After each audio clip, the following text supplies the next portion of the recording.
guys, welcome to the Business and Remote Work podcast brought to you by Wishup. I'm your host Espino, and today we're joined by co-founder of Wishup, Mr. Nilesh Rangwani and Michael Houck. Michael's last startup raised 12 million in Series A funding from Andreessen Horowitz and has now started his own newsletter curated for entrepreneurs and has grown his newsletter 165k ARR plus 670k in total annualized revenue across a few products.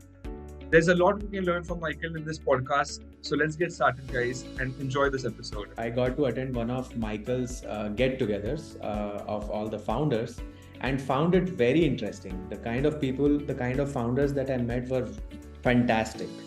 In fact, I was able to catch up with a few of them and ask them to try out our services. So yeah, it's a great initiative that Michael has taken up. But that brings me to a question.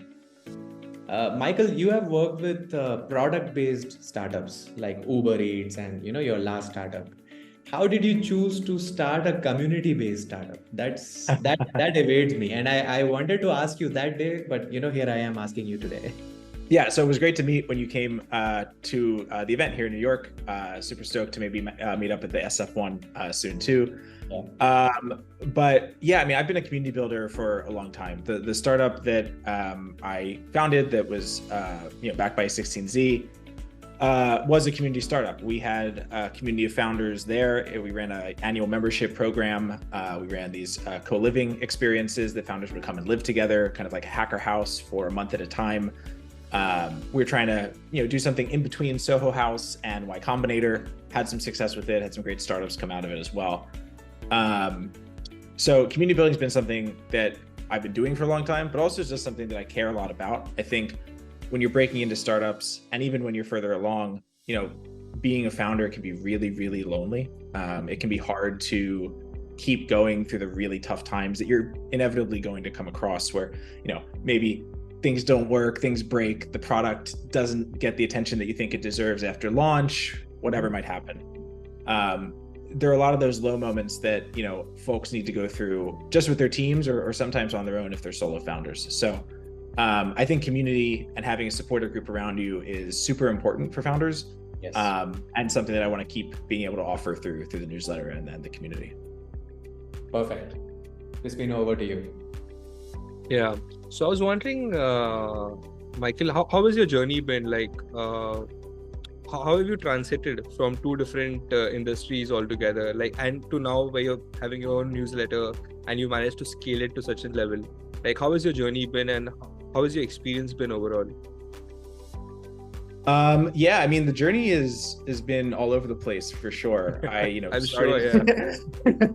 started as an engineer, then I did operations, data science, product management. Wow. As a startup founder, you do just about everything. Now I'm writing, right? And it's all over the place. And yeah, I think one of the defining things that I've kind of learned is that you need to be inherently curious, inherently willing to take on challenges that maybe you don't know how to do them. And you're not going to be the world's best expert at something, but you can get to that like 80-20 power law where you're good enough to do something that people like and you can communicate well through whatever the medium is you create in a relatively quick amount of time if you approach it with true intellectual curiosity. So can you tell me, Michael, that exact moment that you knew you wanted to create a newsletter, like how did that strike you? I want to know, how did that idea come about? Yeah, I mean, the newsletter was meant to be a side project, right? So at the time, I was working on my old startup, and the idea was if we wanted to attract founders to join our membership community, right? Then it would be good if they could see how the founders of that community thought and what they could bring to the table, right? Because if people want to come live in our houses and be part of our programs, they should want to learn from us. And so I just wanted to share the things that I had learned through there. Very quickly, it took on a life of its own and it's now turned into its own thing. But that's where it started from. So Michael, I remember talking to you in the get together, and I told you about the virtual assistant services and the remote work, and you seem to be very receptive to that idea. You said virtual assistant is something that most of the entrepreneurs should use. So I just wanted to know about how do you think about the remote work, and how do you think about the virtual assistant services in general? Yeah, so I mean, remote work is a big topic, right? There's a ton of angles we could take on that. I think, I do value the speed of iteration that you get with in-person work, but at the same time, I think it's a lot more practical to work remotely in today's world for a lot of people. And I love working with VAs. I have a team of 9 VAs that I work with. Oh. They all have like special jobs and tasks within my business. One of them is sort of like my lead or senior VA, and they help with ad hoc tasks, and I have a lot of trust in their ability to get things done. And then I have other ones for like different parts of the business. Like one helps out with partnerships, for example. So anything partnerships related, I go to them. And yeah, I mean, it's been huge for me. I'm a solo founder, and being able to bring on VAs who are capable of getting things done, good communicators, has been huge, and has let me scale my business much more quickly than I would have otherwise been able to for a rate that's like very economically friendly for a new and growing business. So big advocate of VAs, love what you guys are doing, and yeah, excited to support. Awesome.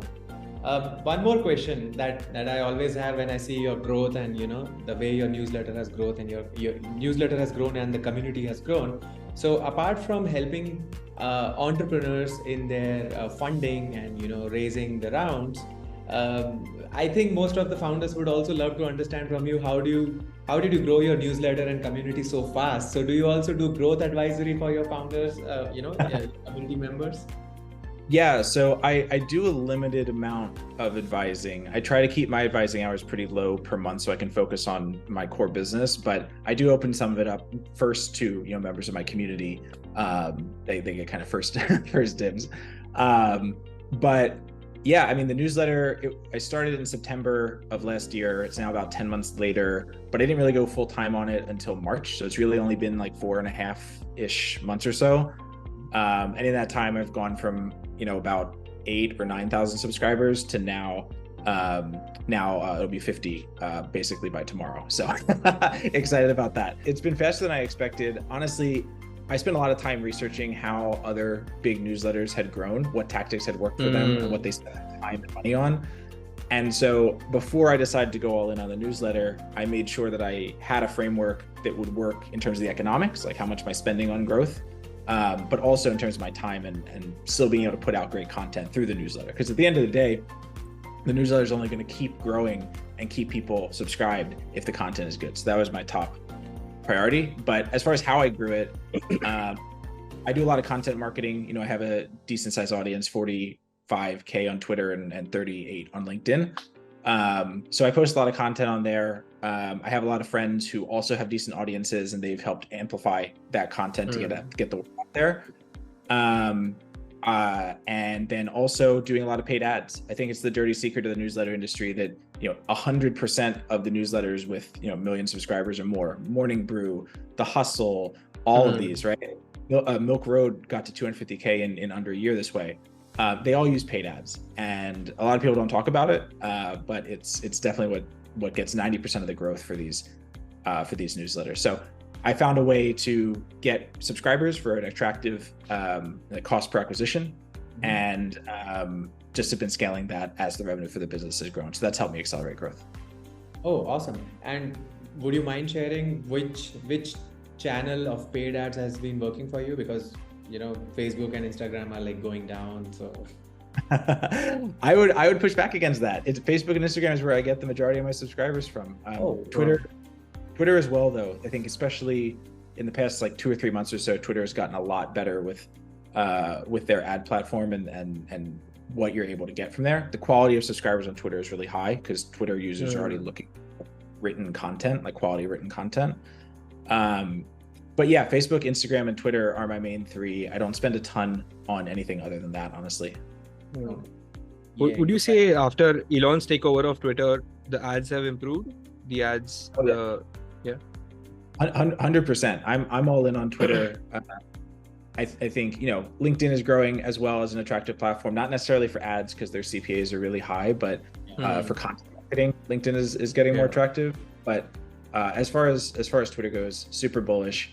Elon's treating it like a startup. It might crash and burn, but if it works, it can be huge. So very excited to see where it goes. Yeah, that reminds me, I'd seen your post on the beef between Elon and Zuck. Yeah. So first question to you, Mike, are you going to buy the pay-per-view if the fight happens between Zuck and Elon? Yeah, take my money. I think it'd be great. I don't know if that's the best way for them to spend their time, but I'd watch. Yeah, definitely. Me too. So yeah, I read your post, I think a couple of weeks ago, when you were talking about the race to be the next WeChat of America. Mm-hmm. And just recently the news came out of X, the app for everything, the rebranding of Twitter, basically.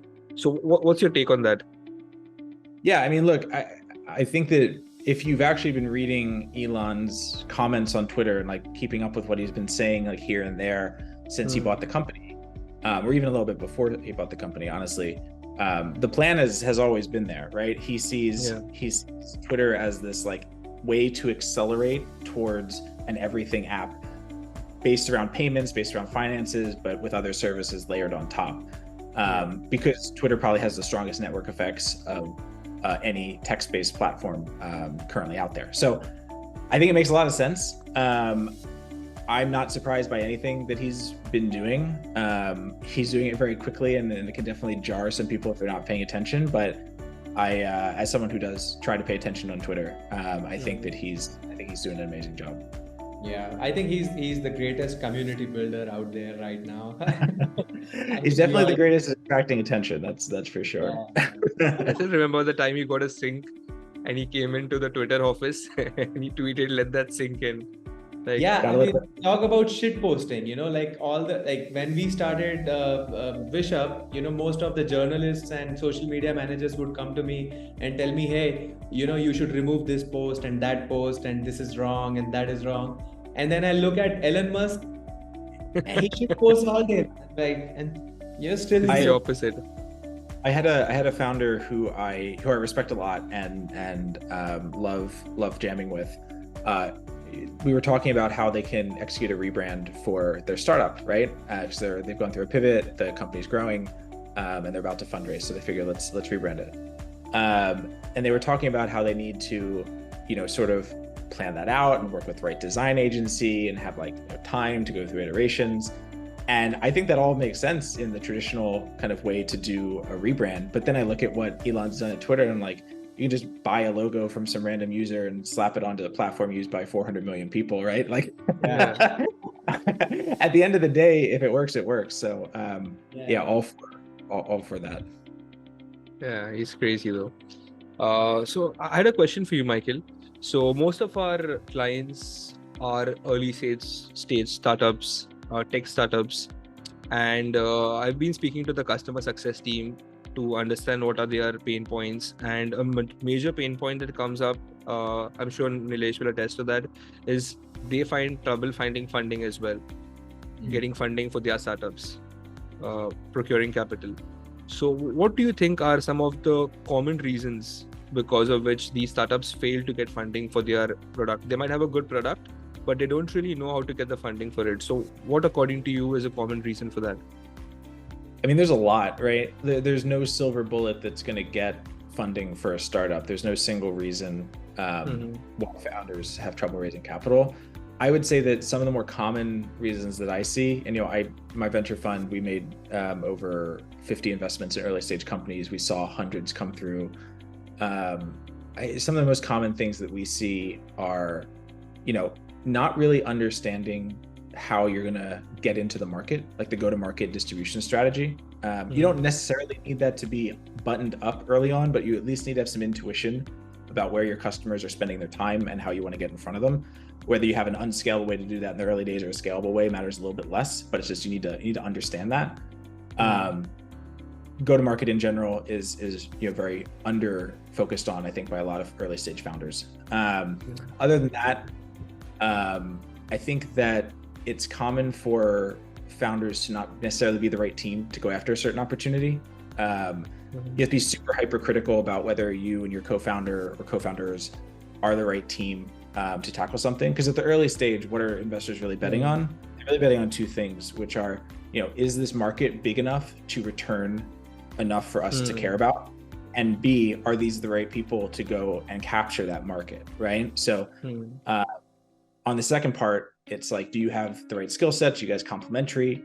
But on the first part, which is maybe even more important, it's, I think a lot of people think, oh, if a business is going to be a $1 billion business or a $500 million business, if that's the size of the market, that's great, right? The problem is, while that's great for them as a founder, it might not be great for investors. Investors need to make sure that every investment they make has the potential to return the entire fund that they've raised, because they know that 90+% of the investments they make are going to go to zero or some nominal amount that it gets sold for parts, right? So they need to make sure that every check they're writing has the potential to not just be, the company's not just worth 500 million or $1 billion or whatever, but that it can go even well beyond that and return 100 million plus to the fund. So I think that's something a lot of founders don't think about. Hey, Michael, a question on that, a little deeper question on that. So let's say if a fund size is X, let's say if a fund size is 100 million, let's say, right? So what would be the average ticket size they would write for each of their portfolio startup? Yeah, there's no specific answer. There's different strategies, right? So some investors, some VCs prefer to sort of do like a spray and pray approach, where they'll write small checks into a larger amount of startups, and they're basically betting on volume at that point. Like, hey, if we write checks into more startups, we'll have the same percentage, but more will do well, and so therefore the upside can potentially be higher if those wins are big wins, right? Yes. The other way is like what HF0, this accelerator that's like trying to compete with Y Combinator and actually getting some traction and getting some great companies coming out of it in SF is doing, where they only let in, I think, 12 companies per quarter, right? And that's all they do, and they focus entirely on those startups, and they write bigger checks. They try to get in there and take a bigger position. It's really more about the ownership target, right? So like as a fund, you have a certain target percentage of a company that you want to own for it to make sense for you. Okay. So for example, you gave me this example of, let's say, 12 companies from a fund, right? That is roughly 8 to 10% of the fund amount in each startup. Now, should each of these startups aim to become, let's say, 12 times of their current size, or the total fund size should be the revenue at the end of the journey? Like how to make sense of it? I mean, you have to assume that all these companies want to IPO, right? You have to assume that all of them want to get to that stage. And so even if, when they get to the public markets, they're valued based on their revenue or their EBITDA or their free cash flow, whatever it might be, right? Even if that's how they're valued at that point, early stage VCs are thinking about it more in terms of like, what is the actual value of the company and what is our stake going to be worth at that time? Right? At that time, yeah. Right. Yeah. So they're not really thinking beyond that too much. I don't think many people would probably say that straight up, but that's they're thinking more about how do we get to that liquidity event where it can bring money back into the fund and distribute back to our LPs. Okay. Got it. Espino. Yeah. So I had a newsletter case study question for you, Michael. So we are working on a newsletter for Wishup itself, and we are kind of stuck. So we are kind of stuck in terms of we want to get leads out of it. So we want it to send it to our customer database, and we want to drive leads out of it that we can send to our sales team. But we don't seem to be getting a response as good as yours, you can say. So maybe as a case study, what would you suggest us? Like, what are some of the key factors we need to keep in mind when creating a newsletter for entrepreneurs? It's like, hey, Michael, can you share your secret sauce with us? Yeah, all of a sudden it's just turning into a consulting call. No, happy to. I think depends a little bit on like what the actual pitch you guys are trying to make to the founders is, right? So maybe like I'll throw it back to you. Like, what's the pitch you're trying to make to founders when you try to get them to convert to clients? It's basically touching on the pain points of the founders. That's really being occupied with too many tasks, having to hire, train employees, full-time employees, the costs, and mainly highlighting our benefits of hiring from Wishup. And yeah, that's what we look at. Yeah, I think, with VAs, the biggest benefit with VAs is more leverage, right? You get more leverage to grow your business faster, because everyone who's early stage of their business wants to grow it fast, right? So you guys can say like, oh, you can get warm bodies in the door at an attractive rate, or you can solve X specific pain point or whatever. But really, what people want and what's going to resonate with the widest amount of people is more leverage for their business. At least that's my take. So that's why I've hired as many VAs as I have, because I want to create as much leverage as I can without introducing risk. So yeah, I would say you guys could make a pitch around like, focus on your highest leverage tasks only, or something like that, right? And then everything else Wishup is here for, or the messaging would need to be cleaner than that, but that'd be like an idea. Yeah. And I think as long as you guys are creating content in the newsletter and to attract people to the newsletter, that is actually bringing in the audience you want, I think a message like that would resonate. As far as how to do it, you guys could create like content in the newsletter that like kind of casually mentions the benefits of Wishup and how Wishup can relate to whatever you're talking about in the newsletter that week. You can include it on the thank you page when people sign up, and it auto redirects them to like a thank you page. You could include it in your welcome email, or have a dedicated second welcome email just about Wishup after the first one. Those are some initial ideas that come to mind and have worked well for me. But I think the biggest thing is nailing the messaging, and so maybe test out a couple different messages and see what resonates with the audience. Hey, I have a question on newsletters actually. In general, newsletters as an industry, right? So Michael, I'm pretty sure you must have been hearing for a long time that email marketing is dead, email marketing is going to be dead, right? So because it so happens that my second job in my early career, I was an email marketer. I was a CRM marketer, and I've been hearing this all my life that email marketing is almost dead. Now, how did you in 2022 and 23 choose newsletters to build your community, where most of the other community startups are based on Slack and I don't know, like all the other tools, but newsletters. So how did you decide that? I mean, that's a bold decision in my opinion. Yeah, I mean, I think you answered your own question there, right? If everyone else is doing something else, they're going to cancel each other out. So let me just do what they're not doing, right? That's the easy answer. I think the other side is that if you want to get people to be engaged with the newsletter, you need credibility, especially when you're selling to entrepreneurs and startup founders and people who want to shoot big, right? Their time is super, super valuable. And so they want to make sure that they're learning from a source that has credibility that they can trust. So for me, having raised from A16Z, having raised a Series A, having built up a big team and raised a lot of money and done a lot of revenue, all that stuff, right? I think that's let people know from the beginning that they're going to be getting advice and getting content from someone who's actually done it, who knows what they're talking about, and that's served me well so far.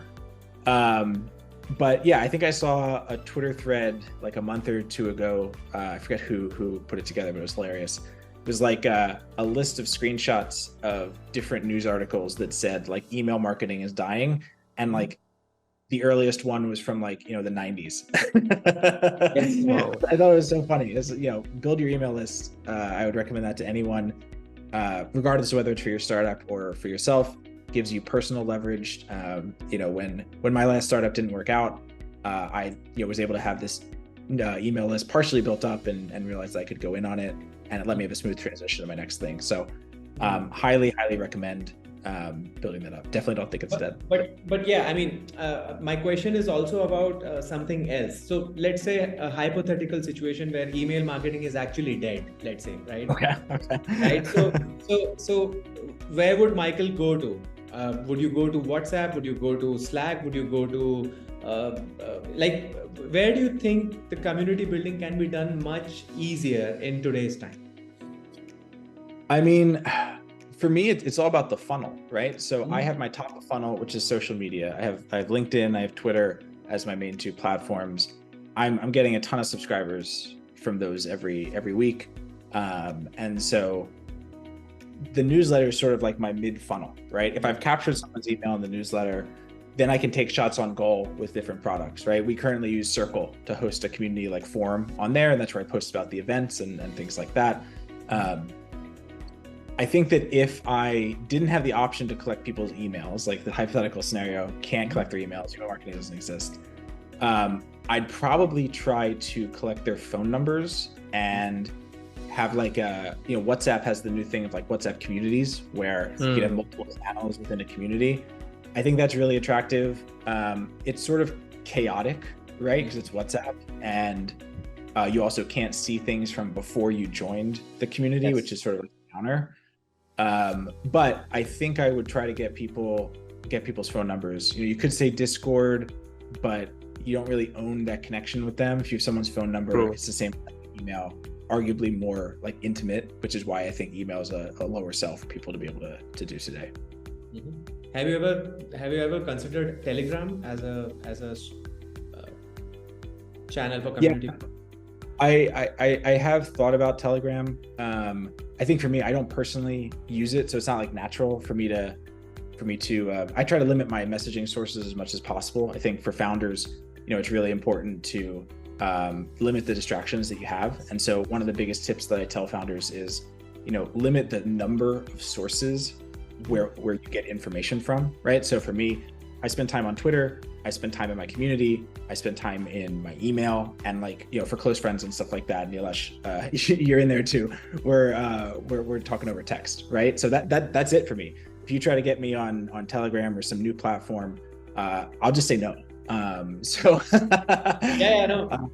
just wanted to understand the nuances of community building, and these questions are coming from the perspective of, let's say, what we have seen so far. So when crypto boom was there like a few years ago, most of the crypto communities were getting built on Telegram and all these channels. So just wanted to understand your thought process on how did you choose, So thanks for your answer. Yeah. I think Telegram is pretty comparable to WhatsApp, maybe with a better UI, right? But for me, I already just have more of a natural pull towards WhatsApp because when like A16Z, some of our group chats happen through there. I have some international friends that I talk to on WhatsApp sometimes. So for me, it's just more natural. And I think their community features are getting better. So yeah, that's what I would say. Perfect. Thank you. Espino?